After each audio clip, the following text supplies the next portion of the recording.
বিসমিল্লাহির রহমানির রহিম। আসসালামু আলাইকুম রহমতুল্লাহ। আজকে আমরা আমাদের খুবই গুরুত্বপূর্ণ একটা সাবজেক্ট সার্ভিং থিরি, এই সার্ভিং থিরিকে ম্যাথ অংশটা আমরা দেখব। আমাদের সুপার শর্ট সাজেশনে আমরা ম্যাথ অংশটা দিই নাই, শুধু আমাদের ভর্তিকৃত শিক্ষার্থী যারা আছে তারাই শুধু আমাদের ম্যাথ অংশগুলো করতে পেরেছে। আপনারা যারা সাজেশন সংগ্রহ করেছেন, আমরা এখন যেই ম্যাথগুলো আপনাকে দেখাবো এই ম্যাথগুলো 100% কমন পাবেন, এর বাইরে একটা ম্যাথও থাকবে না ইনশাল্লাহ। আপনারা ভিডিওটা সম্পূর্ণ দেখেন, অথবা আপনারা যারা সাজেশন সংগ্রহ করেছেন পিডিএফ ফাইলটা আপনাদের দেওয়া হয়েছে। তাহলে এখন একটু খেয়াল করেন, আমরা ম্যাথটা একটু ছোটো ছোটো ম্যাথগুলো যেগুলো আছে একটু কি আমরা বোঝার চেষ্টাও করব। তাহলে একটু খেয়াল করেন, আমাদের প্রথমে যে ম্যাথটা আমরা দিয়েছি এখানে নাম্বার মিল পাবেন না, শুধু ম্যাথটা দেখবেন। কারণ আমাদের এক একজনে এক এক প্রকাশনের বই পড়ি, এই জন্য আমরা দাগায় দিই না অথবা ওইভাবে লিখে দিই না। আর আমরা গাণিতিক সমস্যা বলে লিখে একটা পিডিএফ দিয়ে দিয়েছি অলরেডি, আর একটু আমরা সমাধান সহ দেখানোর চেষ্টা করতেছি। আর আমাদের এই ম্যাথ থ্রি সাবজেক্টে রচনামূলকে আমাদের এখানে দেখবেন 3টা ম্যাথ থাকবে, 2-1টা প্রমাণ থাকবে, ঠিক আছে?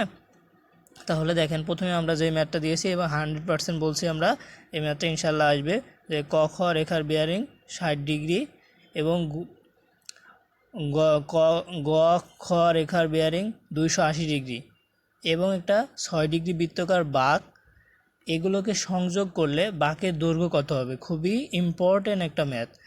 এই ম্যাথটা করার জন্য প্রথমে আপনাকে যেটা করতে হবে, আপনি সমাধানের কিছু জানেন না, দেখেন আমার দেওয়া আছে কি বাঁকের ডিগ্রি 6 ডিগ্রি, তাহলে ডি সমান 6 ডিগ্রি লিখবো।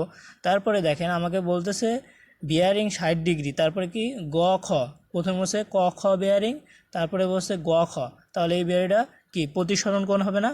তাহলে এই প্রতিসরণ কোণ করতে গেলে কি 280 থেকে আমরা 60 বাদ দিব, তাহলে আমরা প্রতিসরণ কোণ পেয়ে যাব। এখন আমরা আর সমান জানি কি ব্যাসার্ধ 1719/d, তাহলে 1719/d মানে কি আমাদের 6 ডিগ্রি, তাহলে পাবো 286.5। দেখবেন আপনাদের ডিপ্লোমার সকল বইয়ে ম্যাথে বাঁকের ডিগ্রি 5 ডিগ্রি 6 ডিগ্রি দেওয়া থাকে, 286 এরকমই আসে। আর বাঁকের সূত্র আমরা তো জানি, এল সমান পাই আর 5/180 ডিগ্রি। তাহলে আমরা এখান থেকে সহজেই এই ম্যাথটা ইনশাল্লাহ সবাই পারবো। তারপরে দেখেন নেক্সট ম্যাথ, একই ম্যাথ, একটু দেখেন শুধু বাঁকের দৈর্ঘ্য আর স্পর্শকের দৈর্ঘ্য বের করতে বলছে। তাহলে এখানে আমাদের 3 থেকে 4টা সূত্র আছে, বিশেষ করে আমরা বাঁকের ব্যাসার্ধ, বাঁকের দৈর্ঘ্য এবং স্পর্শকের দৈর্ঘ্য সূত্রগুলো শিখে নিব। আশা করি বুঝতে পারছেন। এখান থেকে একটা ম্যাথ ইনশাল্লাহ থাকবে। পরবর্তীতে আমরা খেয়াল করি, আমাদের এই ম্যাথটা যদি একটু খেয়াল করি, আমরা একটু খেয়াল রাখবেন যে এ বি বিসি দুটি সরল রাস্তা 155 ডিগ্রি কোণে মিলিত হয়েছে, ছেদবিন্দু সেইনেস দেওয়া আছে দেখেন। তাহলে একটু খেয়াল করবেন, আমাদের যেটা দেওয়া আছে প্রথম উপায়ের দৈর্ঘ্য এবং ডি দেওয়া আছে দেখেন 5 ডিগ্রি, আর সিকল 15 মিটার। আর সিকল তো আমরা জানি, সার্ভিং অনে পড়ছি আমরা, আমাদের কত কত সিকল হয়। তাহলে এখন দেওয়া আছে প্রতিসরণ কোণ মানে কি 180 থেকে 155 বাদ দিবেন, তাহলে কি 25। আর ব্যাসার্ধ বের করা তো আমরা সবাই জানি 819। তাহলে খেয়াল করেন, এখান থেকে আমরা আরটা বের করব, তারপর স্পর্শকের দৈর্ঘ্য আমরা সবাই জানি সূত্র। তারপরে এইভাবে আমরা এই যে আমাদের যেটা সূত্র আছে প্রথম স্পর্শক বিন্দু সেইনেস, আর এটা কীভাবে বের করব, ছেদবিন্দু সেইনেস মাইনাস স্পর্শকের দৈর্ঘ্য। তাহলে অবশ্যই আপনাকে প্রথম স্পর্শকের দৈর্ঘ্য বের করে নিতে হবে। তাহলে এইভাবে আপনারা এই ম্যাথটা করতে পারবেন। আমি আসলে সময় স্বল্পতার জন্য আর সবগুলো আর কি বেসিক সহকারে সুন্দর করে বোঝাইতে চাচ্ছি না, কারণ একটা ম্যাথ আপনাকে বোঝাইতে হলে না, আমাদের যারা ক্লাস করছেন দেখেন আমরা একটা ম্যাথ বোঝাইতেই কিন্তু অনেক সময় লাগে এবং অনেকভাবে বোঝানোর চেষ্টা করি, কিন্তু এখন তো পর্যাপ্ত পরিমাণ সময় নেই, এই জন্যে আপনাদের এইভাবে দেওয়া আর কি। আপনারা এই ম্যাথটাও করতে পারেন, তবে যদি কারো সমস্যা মনে হয় তাহলে এটা বাদ দিতে পারেন, কারণ আপনার অপশন তো থাকবে একটা ম্যাথ 2টা ম্যাথ বাদ দেওয়ার, তাহলে ওইখান থেকে এই ম্যাথটা করলেন না, এর বাইরে আর একটা ম্যাথও আসবে না ইনশাল্লাহ, ঠিক আছে? তাহলে আমরা পরবর্তীতে যদি খেয়াল করি, এখানে দেখবেন 2টা সড়ক বাঁক দিয়ে সংযুক্ত করতে হবে, সড়ক দুটি 1500 মিটার সেইনেস 45 ডিগ্রি কোণে ডানে মোড় নিল, ওই রাস্তা ঘন্টায় 100 কিলোমিটার গড় গতিবেগে গাড়ি চললে, মানে 100 কিলোমিটার গতিবেগে গাড়ি চললে রাস্তাটির মোড়ে একটা বাঁক বসানোর জন্য লিখিত তথ্যগুলো, মানে কি লিখিত তথ্য বলতে গেলে আপনাকে ক্রান্তি বাঁক, সংযুক্ত বাঁক এবং সংযুক্ত বাঁকের দৈর্ঘ্য, এই 3টা অপশন বের করতে হবে। এটা সহজ মজার বিষয় কি, আপনি এই ম্যাথ আপনাকে শেখা লাগবে না, শুধু এই 3টা সূত্রই 5 বার খাতায় লিখবেন এবং খাতায় সুন্দর করে সূত্র গলায় মুখস্থ করবেন। দেখবেন এই ম্যাথ আপনার ডাটা চেঞ্জ থাকতে পারে, 1500 মিটার চেঞ্জ 45 ডিগ্রি না দিয়ে 30 ডিগ্রি দিতে পারে, কিন্তু আপনার সমাধান সেম। দেখেন আমরা যেটা জানি 1/4 মানে 0.25, তারপরে গিয়ে আমরা পরিবর্তনের হারও আমরা জানি 0.3 যেটা দেওয়া আছে, আর কোণ দেওয়া আছে 45 ডিগ্রি, আর ভি সমান তো আমরা জানি। এইভাবে আপনারা এটা বের করতে পারবেন, ঠিক আছে। শুধু আপনাদের যেটা বললাম এটা মাথায় রাখবেন যে আমাদের সূত্রগুলো মনে থাকে না, সূত্র পড়বেন। কান্তি বাঁকের দৈর্ঘ্য কি, এল সমান ভি কিউব ভাগ গামার আলফার, আবার এস শিফটটা খুবই ইম্পর্টেন্ট একটা জিনিস, দুইটা বাঁকের সংযোগস্থলে শিফট ব্যবহার করা হয়। শিফট হচ্ছে এস সমান এল স্কোয়ার 24 ভাগ আর, সংযুক্ত বাঁকের দৈর্ঘ্য এটা আমরা জানি। আবার সংযুক্ত বাঁকের দৈর্ঘ্য সূত্রগুলো পড়লেই আপনি সবগুলো কমন পাবেন।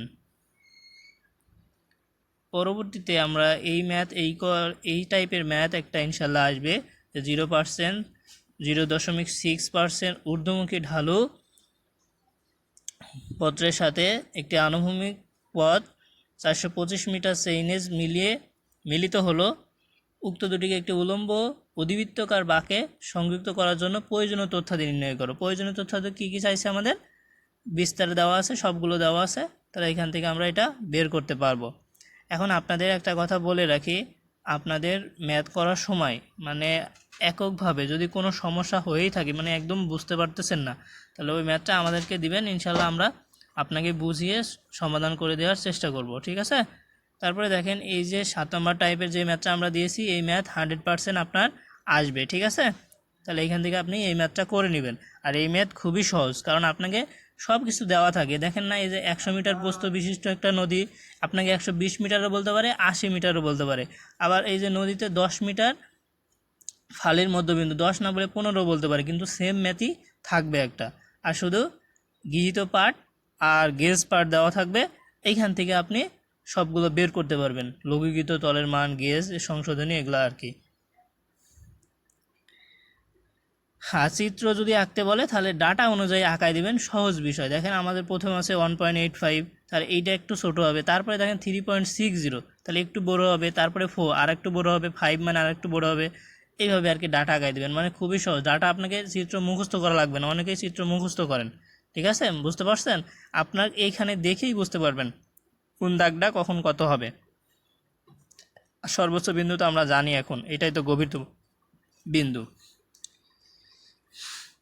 আপনারা যারা সাজেশন সংগ্রহ করছেন আলহামদুলিল্লাহ, আর আপনারা আমাদের বিষয়ে মন্তব্য করার আগে আমাদের সাথে একটু যোগাযোগ করবেন এবং যে কোনো বিষয়ে আমাদেরকে আগে জানাবেন। দেখেন আপনারা অনেক সময় অনেক কিছু বুঝেন না, তখন আপনারা কিন্তু হুট করে একটা কথা বলে ফেলেন, এটা আমরা আশা করি না আপনাদের সাথে। আর আমরা সবসময় অনেক আন্তরিক, আপনাদের সর্বোচ্চ সহযোগিতা করার চেষ্টা করি।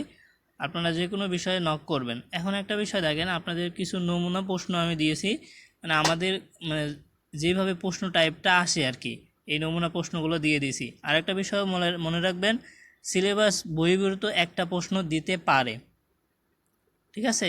এর বাইরে প্রশ্ন হবে না। আজকে আমি ম্যাথ অংশ যেগুলো দেখাইছি এর বাইরে একটা প্রশ্নও আসবে না, বিশ্বাস রাখেন। এইগুলো পড়েন, আল্লাহর রহমতে এখান থেকেই কমন পাবেন।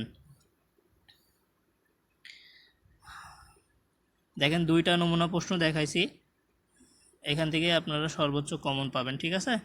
নিচে আমাদের আরেকটা নমুনা প্রশ্ন আছে। এভাবে আপনারা পড়তে থাকেন, আর যে কোনো সমস্যা হলে আমাদেরকে নক করেন। ধন্যবাদ সবাইকে, আসসালামু আলাইকুম।